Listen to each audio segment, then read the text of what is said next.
పెదవడ్లపూడి గ్రామంలో చల్లపల్లి వారి కుటుంబంలోని వెంకటేశ్వరరావు, రాధా మనోహరమ్మ ఆదర్శ దంపతులకు 6వ సంతానంగా జన్మించి ఉమామహేశ్వరరావు అనే పేరుగాంచి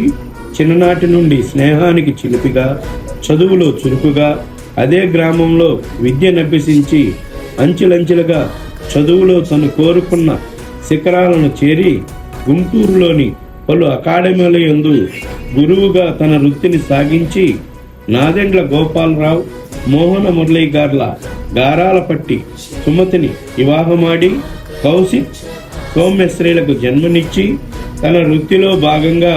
చైతన్య కళాశాల కార్పొరేట్ నందు గుంటూరు మరియు విజయవాడలో పనిచేస్తూ ఆ దుర్గమ్మ చలవతో తెనాలి చేరి